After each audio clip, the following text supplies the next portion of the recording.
everyone! Welcome again to my YouTube channel, Mama Mary's Gourmets and Plants.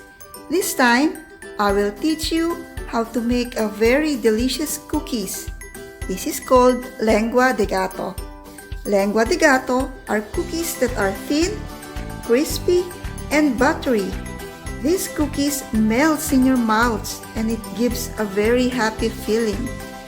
They are very easy to make with simple and few ingredients. So, join me and let's make a Lengua de Gato. Here is an overview of the simple ingredients for our lengua. Okay? We need 1 2/3 cup of cake flour, 1 cup of salted butter. It should be in room temperature. 3 large egg whites, also in room temperature, and 1 large egg yolk. Okay, and we need sugar, which is divided into 1/3 cup and 1/2 cup. Okay, also we need 1/2 teaspoon of cream of tartar. Of course, we also need 1 teaspoon of vanilla. So, these are the simple ingredients for our delicious lengua. Now, let us prepare the batter. Okay, in a bowl, add the 1 cup of salted butter. Always remember that the butter should be in room temperature. And add the 1/2 cup of sugar. Okay? And using a mixer, mix the 2 ingredients. Mix until both are well combined.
Flour is well combined with the other ingredients. Most probably, we'll add the flour in 3 portions. Remember, we should add the flour gradually and keep mixing. Okay? Keep mixing, and it should always be in low speed. We need to make sure that our flour is well combined with our mixture. Okay? We should scrape the sides of the bowl to remove the remaining flour in the sides of the bowl. Now, our first mixture is ready. Now, let us do the second mixture, which is the meringue. Okay? In a stand mixer, add the 3 large egg whites. Always remember that the egg whites should be in room temperature. Okay? In a low speed, beat the egg whites until the egg whites are separated. Continue beating. Okay? Once you see that the egg whites are separated, adjust the speed into medium. And We are now ready to add the 1/2 teaspoon of cream of tartar. Continue beating the egg whites until you see that the cream of tartar is well incorporated in the egg whites. Continue beating the egg whites until it forms a foam. Okay? This time, switch on our mixer into high speed. And now, we can add our sugar. Okay, the remaining 1/3 cup of sugar. But we should add the sugar gradually. Okay? Now, adding the sugar gradually, we can easily attain the stiff peaks that we wanted for our meringue. Okay? So remember, add the sugar gradually and continue mixing in high speed. After 3 minutes of continuously mixing, okay, let us now check our mixture. Let us check if we have achieved the stiff peaks that we wanted for our meringue. Okay, let's see. Let's check it. Okay.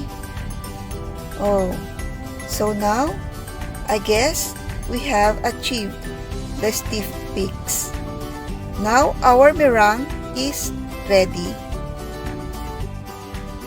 The next step is to combine the two mixtures together, the meringue and the butter.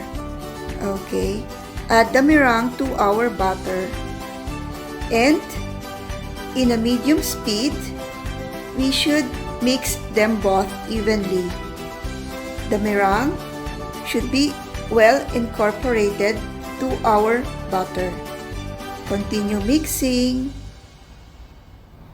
And don't forget to scrape the sides of our bowl using our spatula in order to make sure that all the ingredients are well combined. Okay? Scrape the sides of the bowl and continue to beat our mixture until both the meringue and the butter are very well incorporated. After mixing well, our final batter is ready. Okay, we should have a perfect texture like this. In baking, we need a piping bag with a flat nozzle to pipe our mixture into our prepared cookie sheets. Okay, place the batter into the piping bag. Should do something like this. Okay, properly put the batter into the piping bag. In the prepared cookie sheet, we now pipe the batter. Okay, pipe the batter and make sure there is enough space in between. There should be at least 1 inch apart. Okay, fill in the cookie sheet. In the preheated oven with 350 degrees Fahrenheit, we shall now bake our lengua for 8 minutes. Here we go! Our lengua is ready! See how nice, how perfectly baked our lengua. See, the lengua are ready if the sides of the cookies are already brownish. Okay, now carefully remove the lengua from the cookie sheet and transfer to the wire rack. Okay, just carefully remove so the lenguas will not crack. Ta-da!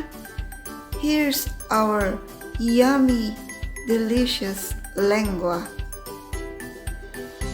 Our lenguas are ready to eat. Look at this. These are yummy, delicious. And these cookies, this melts to your mouth. delicious. Okay, these lenguas, we can store it in an airtight jars or simply put it in a transparent plastics and give it as a gifts. And lenguas are perfect for a cup of tea. Try to make some lenguas too and let me know how it goes. Please don't forget to subscribe to my YouTube channel, Mama Mary's Gourmets and Plans. And stay safe everyone. God bless you all.